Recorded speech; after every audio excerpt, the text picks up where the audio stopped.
DeSanto Propane is 4 generations strong as a trustworthy, family-owned business with unmatched customer service. Go online at DeSantoPropane.com for more info or call toll-free at 1-800-752-4574 today. Since 1937, the difference has been DeSanto Propane.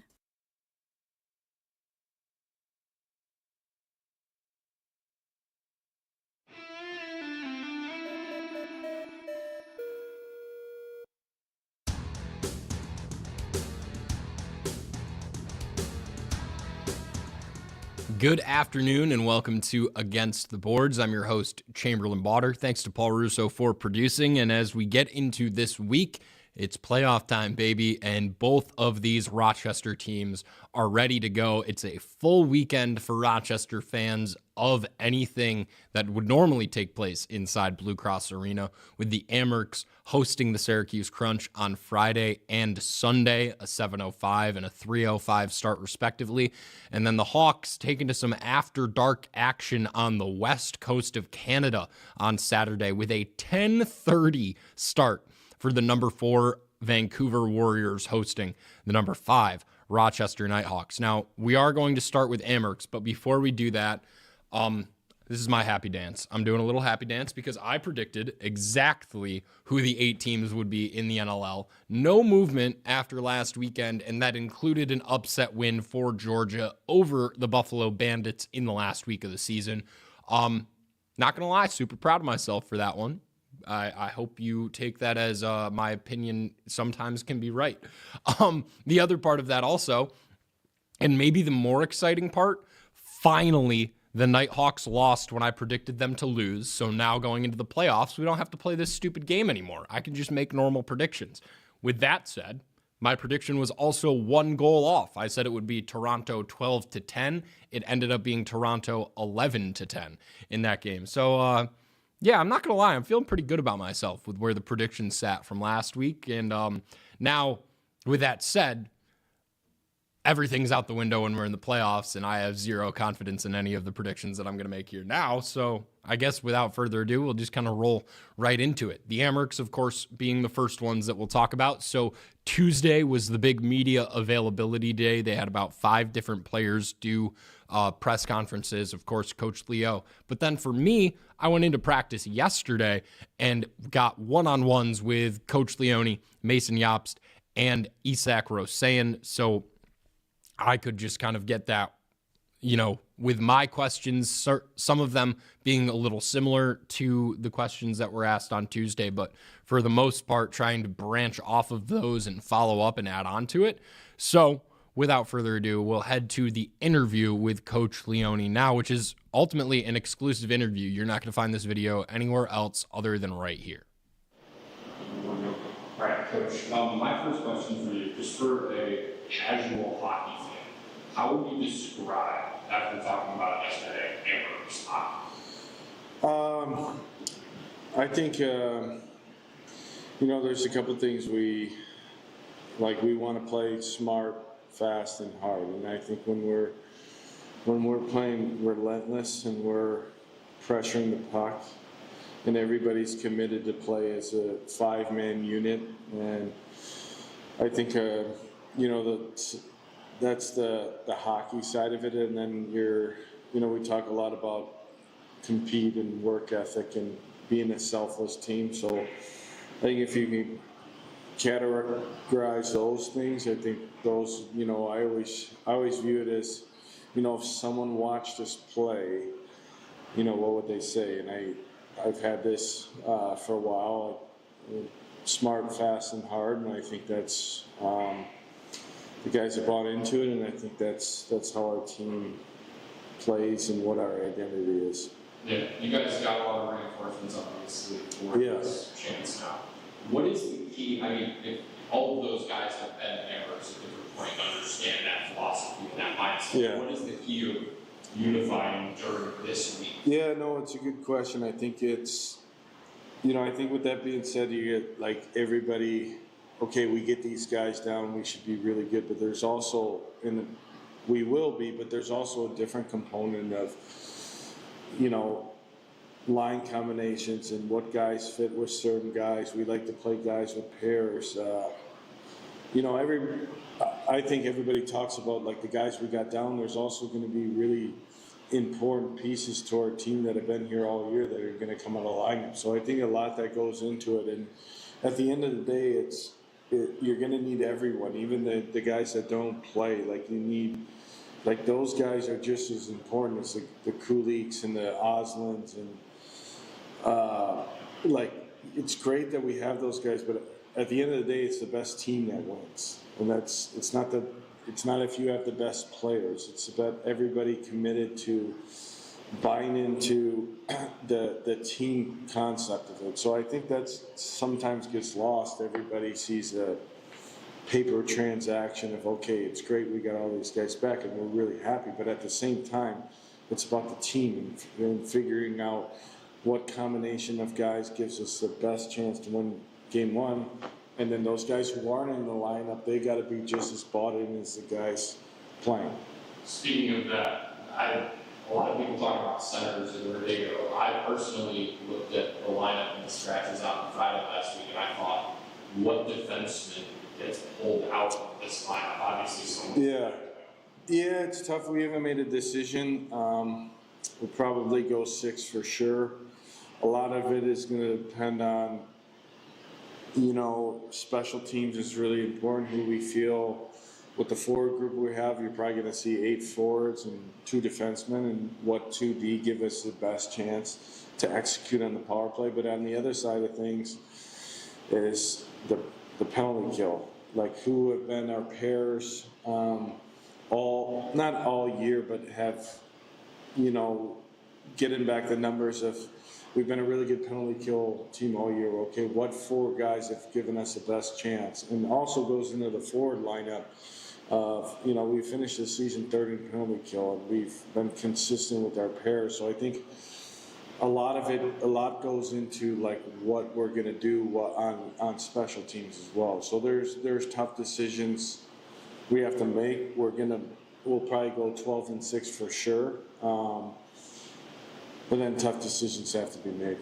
Yeah, I mean, it's interesting that you bring it up because I almost forgot until you did bring it up that in years past in the playoffs, Amerks will go with 7 to 8, kind of run back guys, sometimes an extra winger, but also just being able to get that rotation.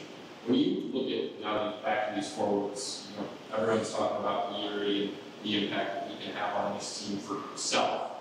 What does Rosie's game or Murray's game or Rusev's game change with a shooter like that added to the group, but also just someone they've played so much with? Yeah, I think it helps with the familiarity.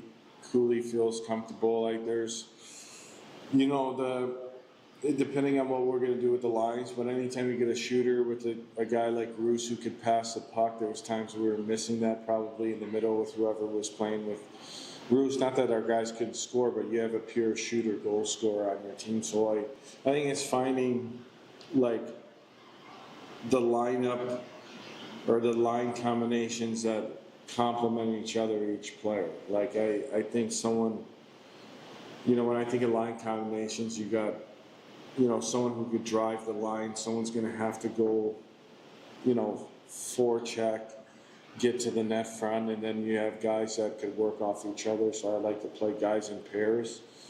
Have an idea of what we're going to do, but still a couple days left to figure it out. Yeah, last thing for you, obviously we talk a lot about the top 6, but just how much of those bottom 6 bring both identity, but also how key are they to? Yeah, those guys, you know, don't get talked about enough. Like we're not where we're at without those guys.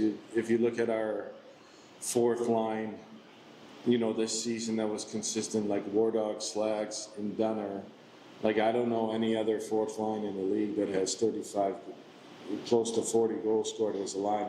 You win with depth. I mean, like you watch the NHL playoffs, the teams that are the best that could roll 4 lines that you trust. And I think the biggest thing for me is those guys are our 3rd and 4th line. Like we don't chase matchups a lot because those guys could, like I really am not concerned with any of our lines if they get stuck out there in the D-zone face-off. And I think that's part of the engine that we have is just we we roll four lines. Obviously, ozone situation, some guys are going to get more looks, but that's part of our identity, our depth in our forward group, that we just come at you in waves of.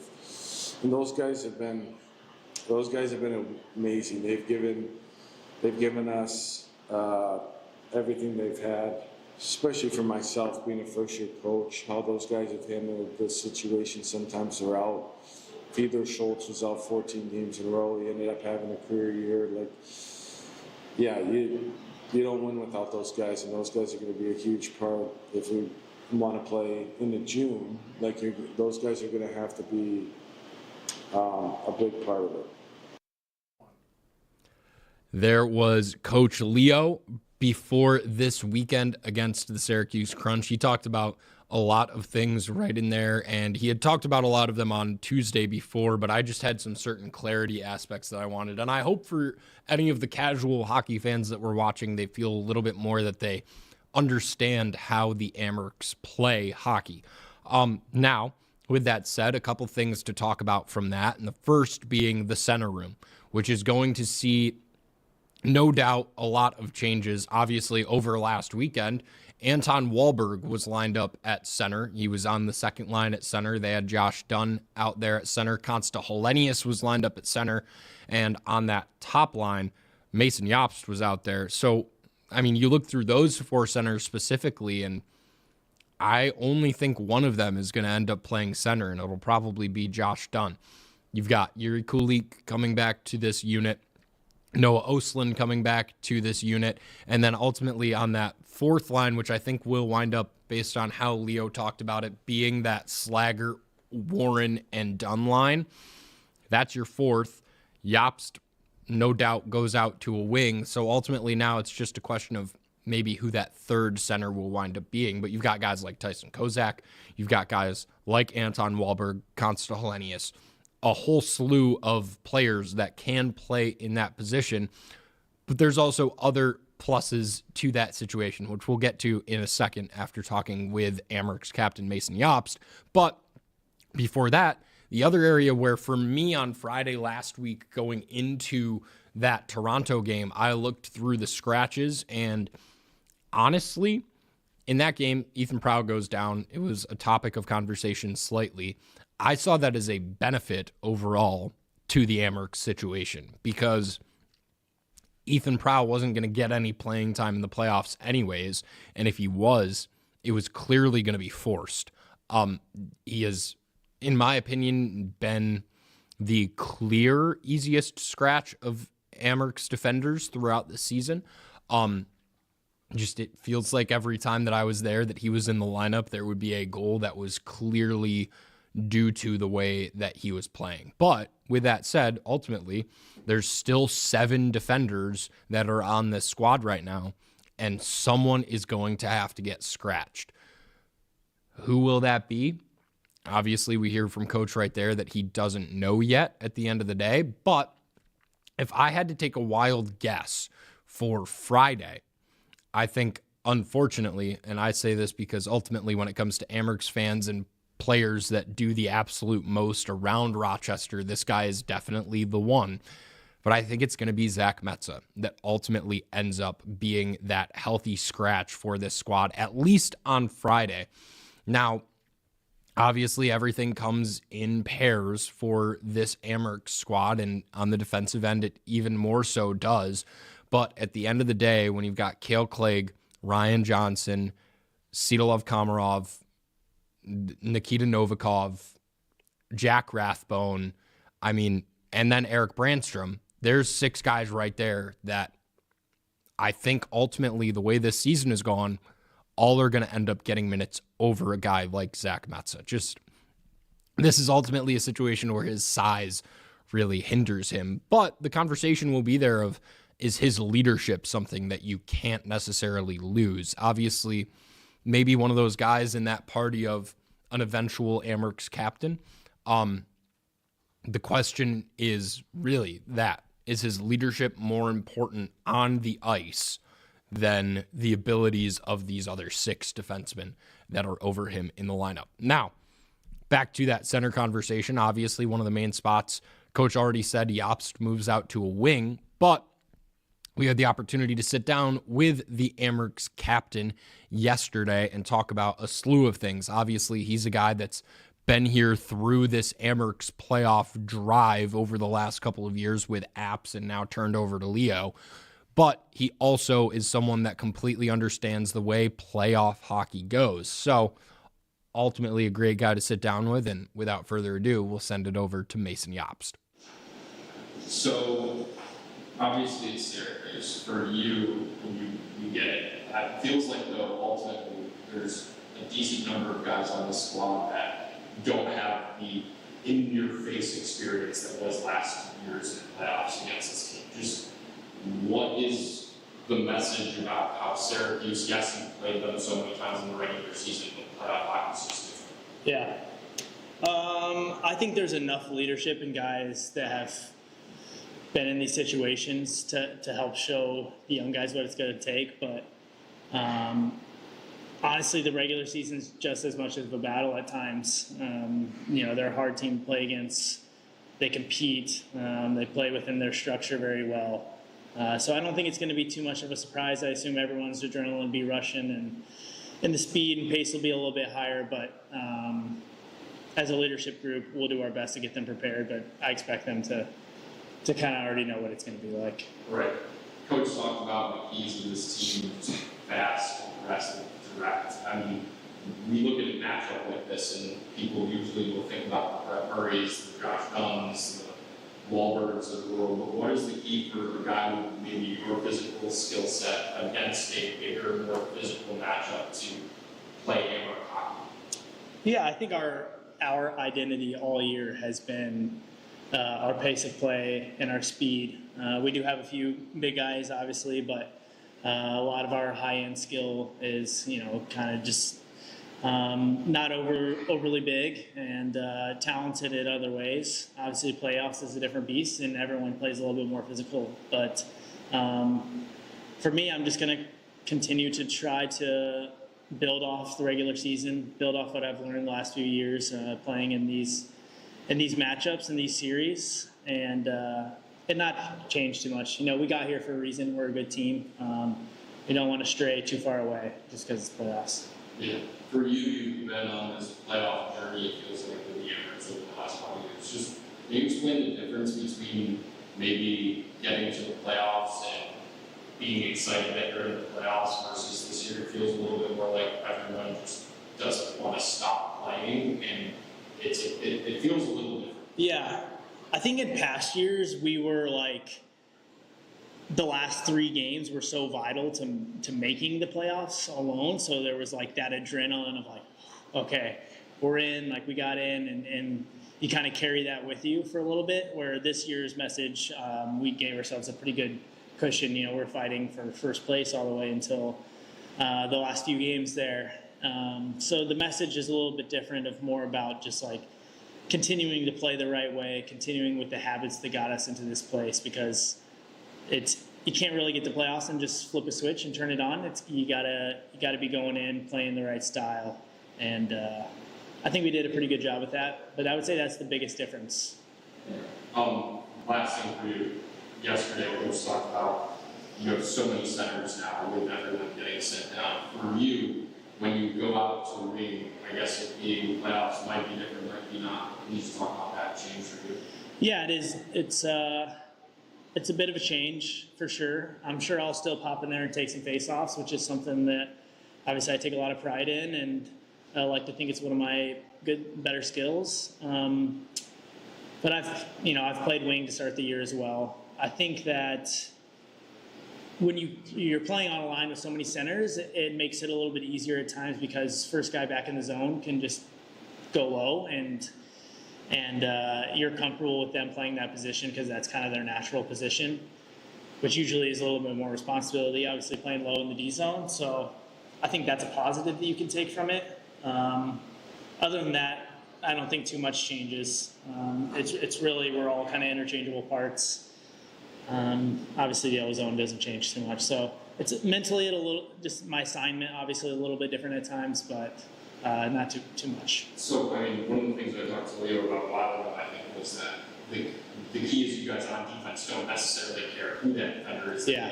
So how much does that, when you have so many centers, just make defending easy? Yeah, it is for sure. I think that just those switches in the D zone are just easier to communicate. Sometimes if a guy is maybe a natural winger and gets stuck down low, you're as a center, you're like, okay, let's get this switch back. Like, let me get back down low so you can get back to your position. But when you have so many centers, I think you're less worried about that. Awesome. Yeah. Thanks. All right. Thank you. Welcome back. There's Mason Jobst right there. Obviously, one of the keys to me talking to him in that conversation is talking about how those centers can play elsewhere and still have a major impact. We had talked a couple weeks ago when I had sat down with Leo about his philosophies for his defensemen and ultimately not caring if it's the center that gets back first or if it's a winger that gets back first, but they've got to fill to the center's defensive spot, whoever is the first one back. Now, when you have a team with centers everywhere up and down the lineup on wings, two things. One, you don't have to worry about who's going to be down low. And two, if one of your centers gets called off the faceoff, you've got another winger who's already taken faceoffs and has that experience. You know, I look to whatever line Mason Jobst ends up being on. If his center gets called off the dot, he's going to go in there and it's going to be like nothing changed at the end of the day for the Amerks because they still have a center taking that faceoff in that position. So ultimately, as they go into this weekend against the Syracuse Crunch, obviously we all know how physically that squad plays and how physical playoff hockey is. But at the end of the day, the Amerks play hard, they play fast, and they play direct, and that is going to be what they try to do when they take on this Syracuse squad. Of course, we've been talking about it the whole time. Reinforcements galore come into this Amerks squad. You've got guys like Isak Rosen getting sent back down. Yuri Kulik gets sent down after only playing 4 games with the Amerks earlier in the year. Tyson Kozak comes down after totaling about 20 games with the Buffalo Sabres up there. Cale Clegg, Ryan Johnson. I mean, the list goes on and on. But really, one of the key factors to it is going to be Isak Rosen, who is a guy that was not in the lineup throughout that last week a lot of the time for the Amerks because he was back and forth, up and down with Buffalo, and then also the first guy that they said, let's make sure Rosie does not get injured. And ultimately, I would take a guess after talking to him yesterday, and we'll hear from him in just a moment, but I would take a guess that this will be some of the most comfortable hockey he'll be able to play with his group of guys back around him. And now, for someone that learned how to be the guy this year, he can be one of the guys in the playoffs, and I think that allows a situation for the Amerks to completely thrive, although we'll have to ultimately just wait and see how tomorrow turns out. But without further ado, here's the points leader for the Amerks, Isak Rosen. In Rochester, when you think about the playoffs this week, being with Yuri, what is the excitement of being back in Rochester right now? Yeah, no, really excited. Been excited for playoffs for a while now. Maybe thinking about playoffs a little bit too much. But it's going to be really fun. I think we have a good group, so it's going to be, we have a good chance to do a good run here. So, it's going to be fun. What does it mean to you to be back in the same facility here, though, not in Buffalo, having a chance to play with you? I've been here for most of the year, so familiar with everything. And my 3rd year here, so it's fun to get Yuri back here, of course, really fun.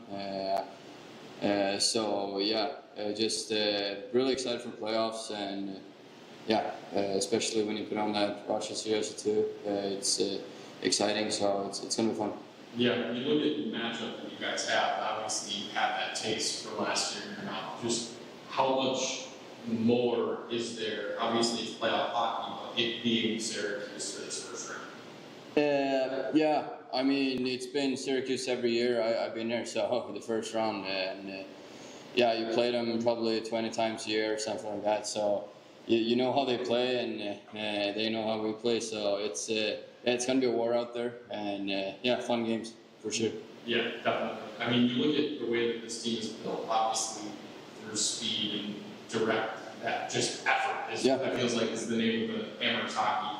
Just what is the key to going out in that first game of the playoffs and not having any drop off from the fact that, I mean, we talked to Jobst earlier, you guys always feels like those last 3 games are needed and you have to get that final push. Yeah. What is the key to kick-starting it on Friday and having not necessarily had that same kind of push? Yeah, I mean, I think we have really good confidence in the group. We know that everybody's gonna go really hard now for playoffs, and we had last month there we had some guys going up and down and different lineups every game. So I feel like now we have probably the strongest lineup we can have, and it's we haven't had it for a while, and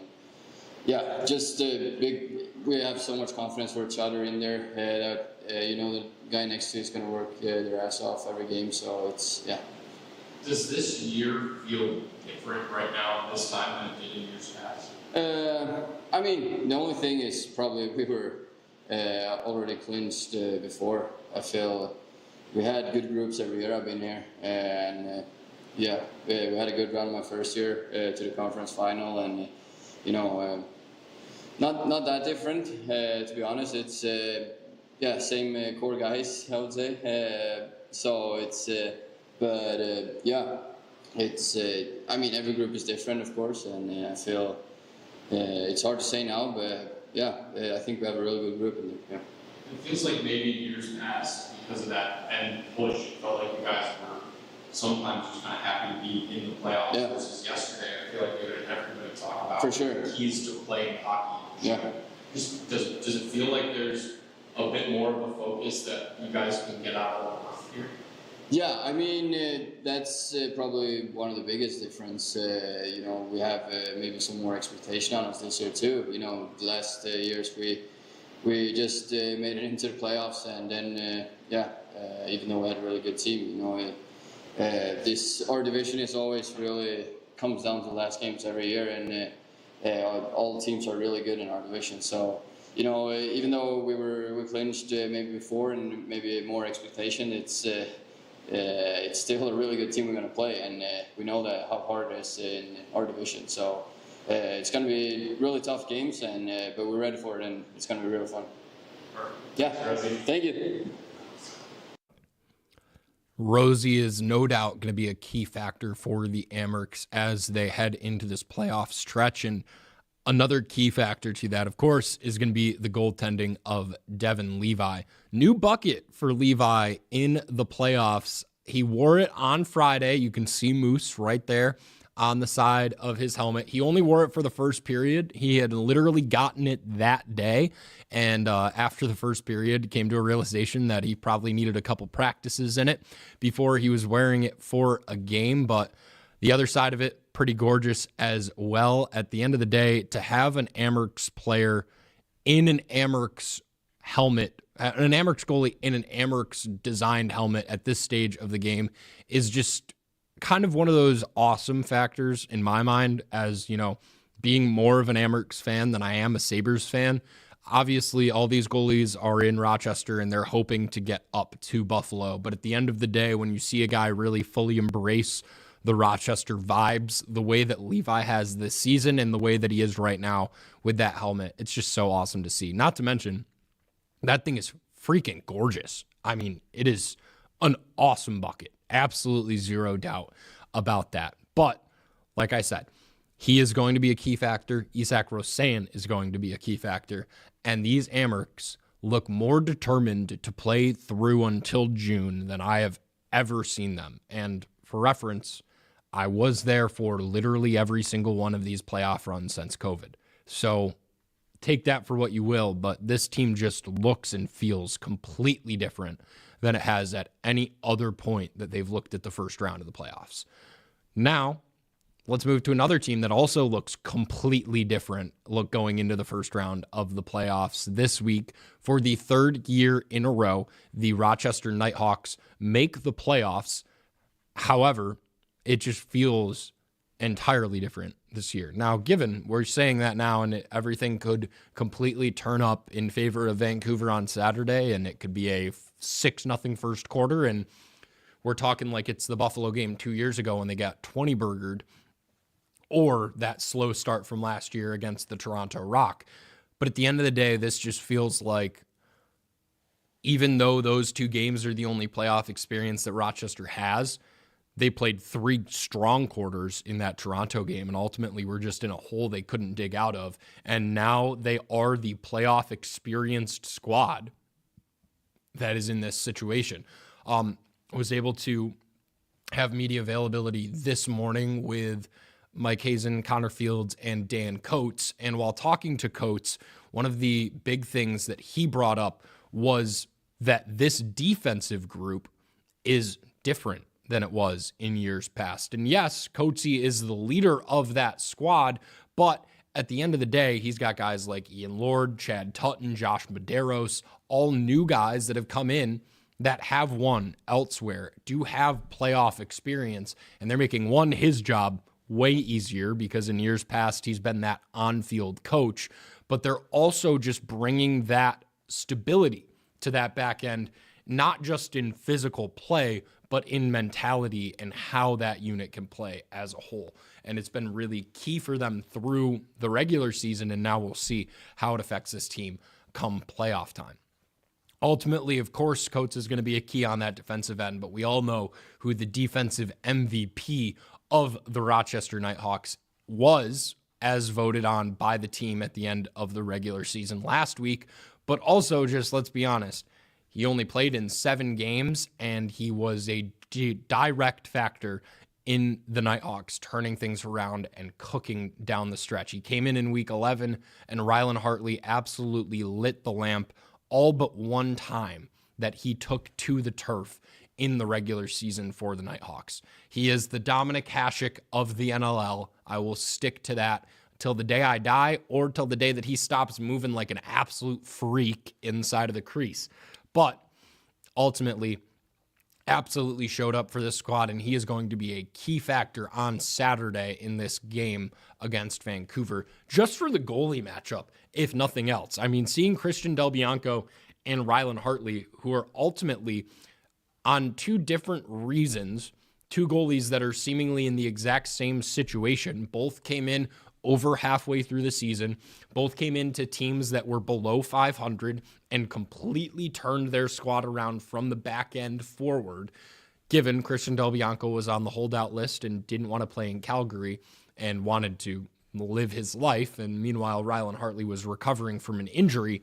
But the outcome of how things played out is very, very similar. And that was another thing that Coach Hasen had brought up in the press conference today, was that this Vancouver team and this Rochester team are very, very similar. And at the end of the day, not necessarily in how they play, but in how they got to this spot. And ultimately, skill overall is very much an even match between these 2 teams. Whoever plays the best lacrosse is going to win on Saturday. That's what Hasen said. It's an understandable sentiment. At the end of the day, it is the playoffs. I'd hope that's how that goes. But ultimately, in its simplest form, the team that plays their best brand of lacrosse will be the one that wins on that Saturday. Now, what is that brand of lacrosse for the Rochester Knighthawks? Well, on the offensive end, it revolves around a couple guys, but really around one man. And we all know who that is. It's number 10, Connor Fields.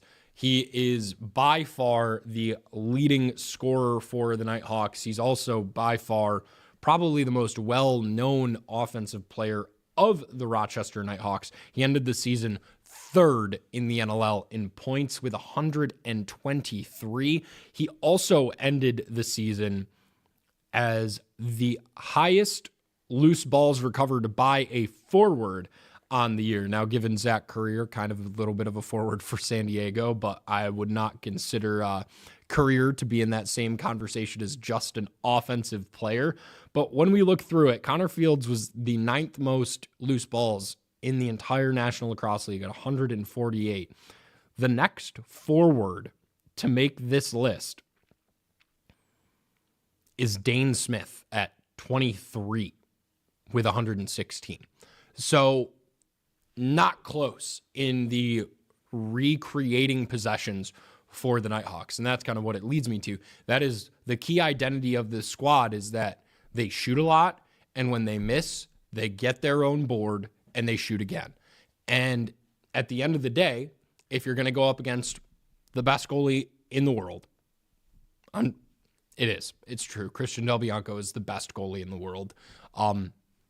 You've got to take a lot of shots. At the end of the day, you just do.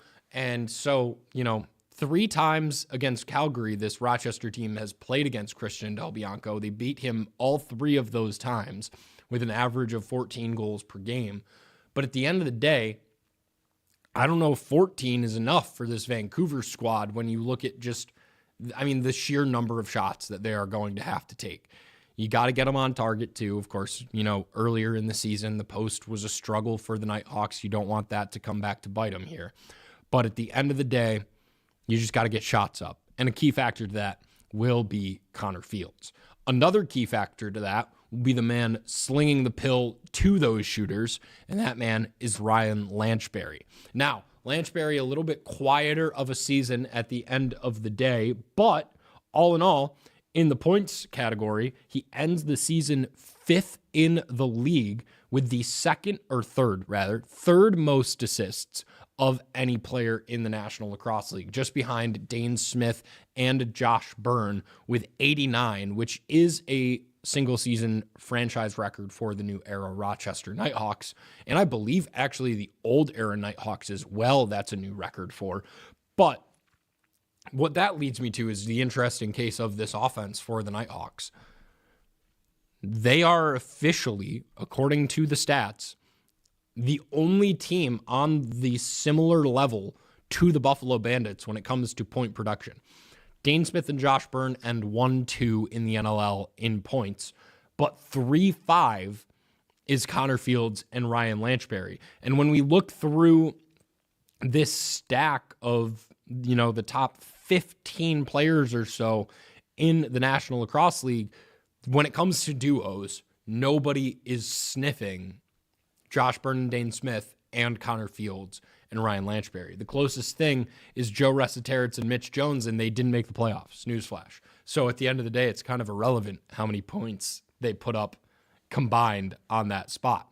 But at the end of the day, this Nighthawks squad not only has that duo, they also have Ryan Smith, who is tied 2nd in the National Lacrosse League in goals. They also have Thomas McConvey, who's a little bit farther down that points list. And then you get the slew of Kyle Waters, Curtis Knight, and Graydon Hogg, who each give you something entirely different when they're out there on the field. And I think when I was looking earlier this week at the direct matchup between the Rochester Knighthawks and the Buffalo Bandits offenses, I found it very, very interesting to look at. So obviously Buffalo has the top 2, but where's the next Buffalo Bandit on that points list?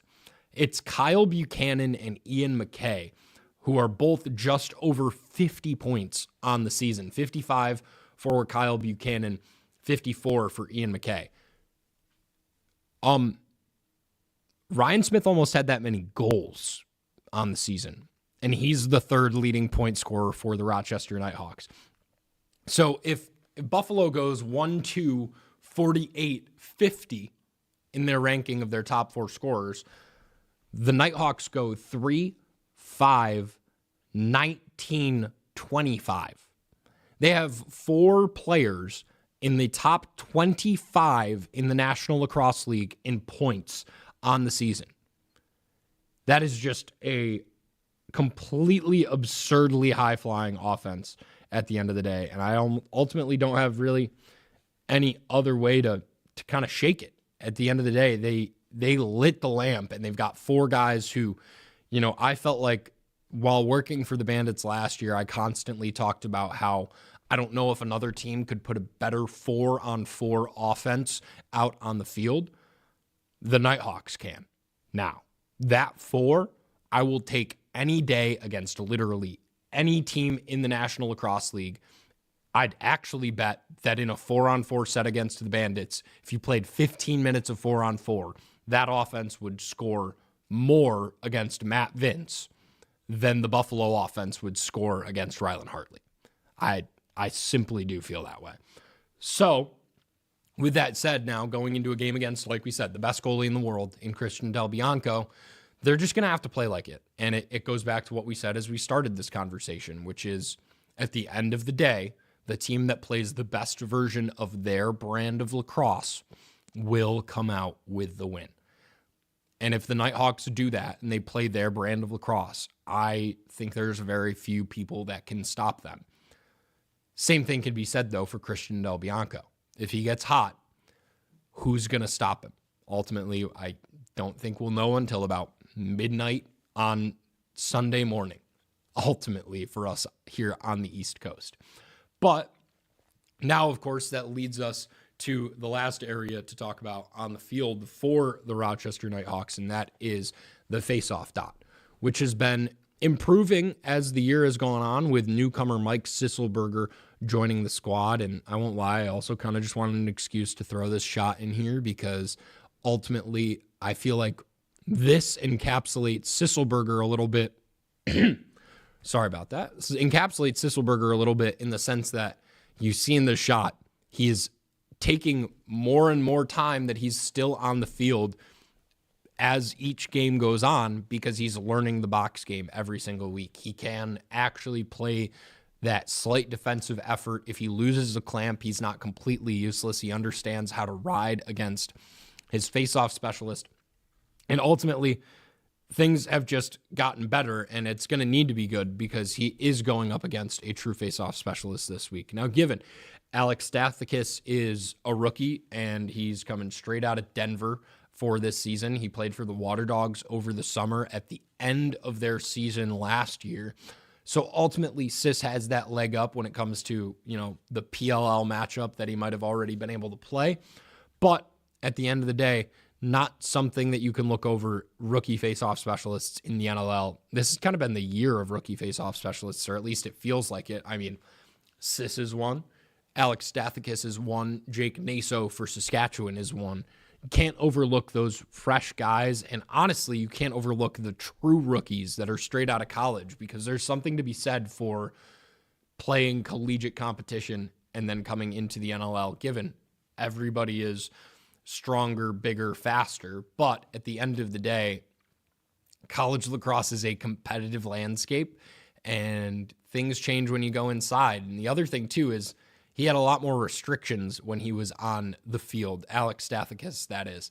So at the end of the day, being in the box, things get opened up just a little bit more on that face-off dot. It'll be interesting to see how the 59% face-off specialist in Stathakis stacks up against Mike Sisselberger. He's at just over 50% on the season right now in 12 games that he's played in. So that will do it for us on this conversation. We need a prediction, though. At the end of the day, like I said, 14 is the linchpin point, I think, in this game. I think the over-under has to be for the Knighthawks to score 13.5.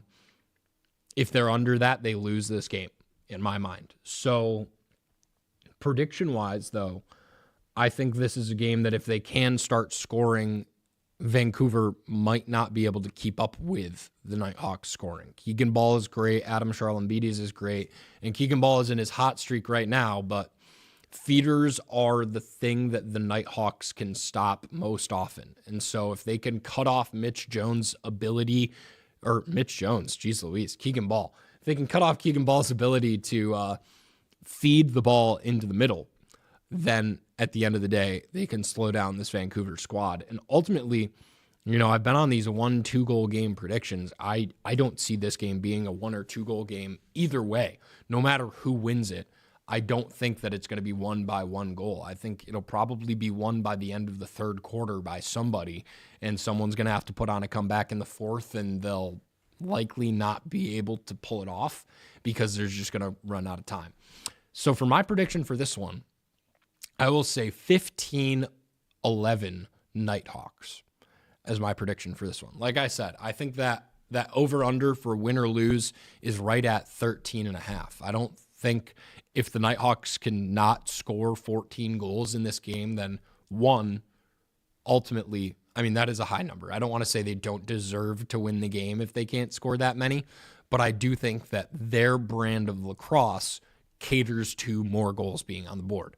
So that's what we'll say, 15-11 for the Knighthawks over Vancouver, because we are officially done with our superstitions about predictions on games.